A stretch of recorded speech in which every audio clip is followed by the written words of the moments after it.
Өнөөдөр одоо сонсгол өнөөдрийг хүртэл эхлэх гэж бас нэлээдгүй л Барта замыг туулж саад бэрхшээлийг давж ижил өнөөдөр нэг эхэллээ дээ.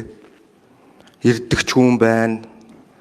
Материалаа нууцгээд өгдгүүн байна. Ард түмний байгалийн баялагийг өнөөдөр олборлж иж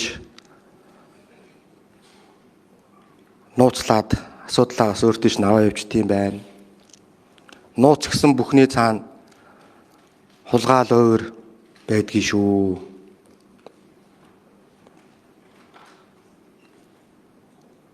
Өнгөрсөн хугацааны энэ үйл явдлууд чинь маш их ноцтой асуудлууд зөндөө байгаа юм билээ.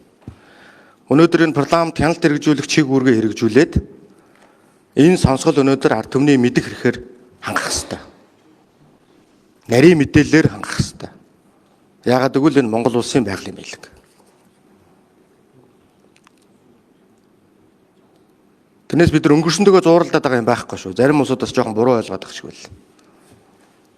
Мэдээж ирээдүйд бид цаашдаа яах вэ гэдгийг бол ярилцах хэрэгтэй. 16 жил та нар шилний цаанаас чихэр долоолголоо шүү. Хөрөнгө оруулалтын зардал өдөр тутам нэмэгдээл идэм байлээ. Тэрийг дагаад Монголын өр нэмэгдээл байгаа.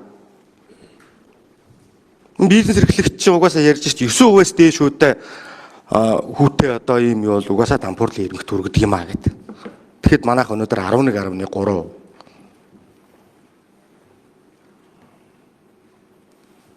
Мэдээд сайн тал байгаа. Тэгээ цаашид бидэрт одоо өстөр нэг жасраагүй хэлдгээр нэг хонглын үзүүрт нэг гэрэл харагдах нь үгүй юу? Энэ ард түмэн нэг ноогдол ашиг авах нь үгүй юу?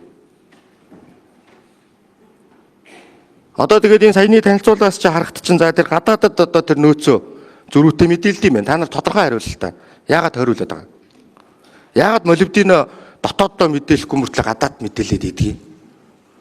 Яагаад ногдлаа шиг хүртэх болоод ирэхээр уурхаан хүчин чадал эрс буурдгийг?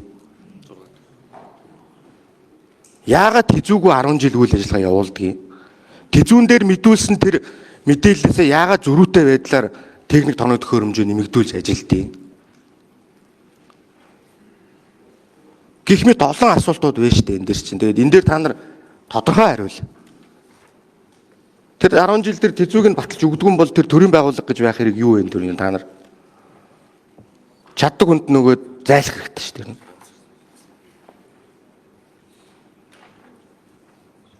Би минутаа нэмээд тавьчих. За Баярбаатар гүшин нэмэлт 1 минут.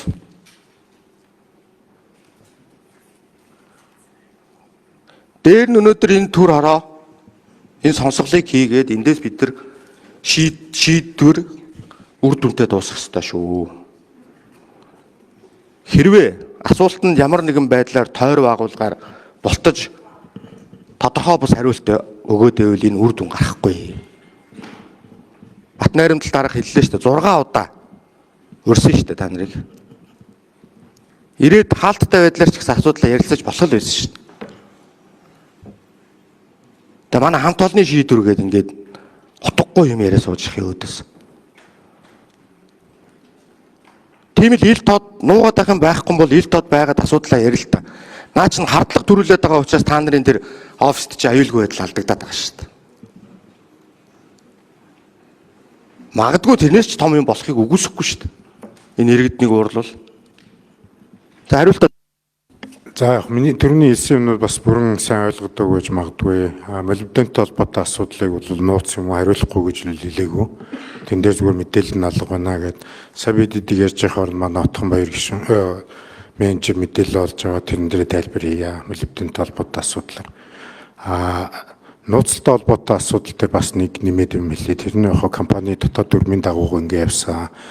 Үнэхээр энэ төр орооны гаргаж байгаа дүгнэлт шинжээч нарын дүгнэлт чухал шаардлагатай энэ шаардлагатай яг тодорхой материалууд бол тэрийгээ бас яриад бид нар бол одоо бас нийт гарах тал дээр бол нээлттэй ажиллаж болохоор байна гэж хэлмээр байна. Молибдентэй холбоотой тайлангууд дээр бол Turquoise Hill, Ivanhoe гэдэг ингээд өмнөх компаниуд бол тайлангийн өөр системээр өөрөөр замаар тайлагнадаг. Гэхдээ боловч яг одоо оюутлогын ордод бол үйлдвэрлэлийн өнөөдрийн бидний боловсруулж байгаа үйлдвэрлэлийн нөхцөлд үр ашигтай ажиллах хэмжээний молибден бол зөвхөн хэрүүгөө орд дээр л байдаг. Тэгэхээр өнөөгийн олборлож байгаа агуулга нь бол тэр одоо гадаад тайлагнасан тайлангууд нь 30-аас 40 грамм тонн орчим тэгээд тэрийгэ тайлагнаад явагдсан. Анханасаа гэхдээ сүүлдээ энэ бол тайлагнахаа болсон байгаа. Эдийн засгийн хувьд ач холбогдолгүй молибденыг одоо өөр тайлангуудад тайлагнадаг байсан гэсэн үг гэх. За Turquoise Hill тайлагнадаг юм чинь гээд та бас тэгж дутуу буруу одоо хөтөлж явуулж болохгүй шүү. Наач хууль бус шүү дээ. Би танд эрх үүргийн талаар уншсан те. За Turquoise Hill бол оюут толгойг эзэмшдэг компани байсан шүү дээ. Эзэмшил нь өөрчлөгдөж байгаа болохоос оюут толгой компани өөрчлөгдөг байсан шүү дээ. Тэгэхээр Turquoise Hill тайлагнасан юм чи өөр. Одоо бид нар өөр гэж та ингэж тайлбарлаж болохгүй шүү. Наач хөтөлж шүү. За Баярбаатар гишүүнд нэмэлт 1 минут. Тэр төрийн байгууллаганд хизүүг нь яагаад батлаагүй талаар тодорхой хариулаарай. Наа чи эсүүлтгүй харагдаад байгаа шүү ер нь бол. Маш олон хүний эсүүлтгүй энэ дэр яваа да. Нэг хоёрт би энэ онтрын оюутлогын хоёр тусдаа гэрээгээр харилцааг зохицуулах хэрэгтэй гэж боддог хүн. Нэг гэрээнд хизээж хамааруулж болохгүй асуудал энийг. Иргэд ч энийг бас ингэж бодож байгаа. Ямар том орд вэ гэдгийг түрүүн харьцуулсан юм дээрээс та нар харчлаа шүү дээ. Эрдэнтийн оюутаас 3 дахин том, цагаан зургаас 2.5 дахин том. Тэгээд сорчлно гэдэг ингээд яриа сууж идэг. Өрмийг аваад ашиг муутайг нь бол үлдээчий гэж байгаа юм. Тэгээд эрийг одоо бас газрын эвлэлдээ үлдээнэ гэж нэг ойлгоод байгаа шүү. Тэгэхээр энэ уулуурхатай холбоотой асуудлаар бол иргэд бол илүү хэрсэн болсон шүү. Асуудал тодорхой хандаарай. Монгол хүн юм бол. За тэзүүг ирүүлсэн хамгийн сүүлийн 23 оны тэзүүг ирүүлснээс 22 оны 6 сард шинжээчийн баг томилоо. Шинжээчийн баг бараг 9 сар ажилласан. За шинжээчийн багийн тавьсан шаардлагууд хангалттай биелэгдээгүй ойлголцоогүй асуудлуудаа зөвлөл дээр оруулж ирж танилцуулж хагалуулъя гэсэн. За зөвлөлийн гишүүд ч гэсэн ихтгэл үнэмшил үзүүлэх боломжгүй, магадлагдахгүй, батлагдахгүй тооцоолуудыг хүлээн зөвшөөрөх боломжгүй нөөц эдийн засаг түрүүн хэлсэн.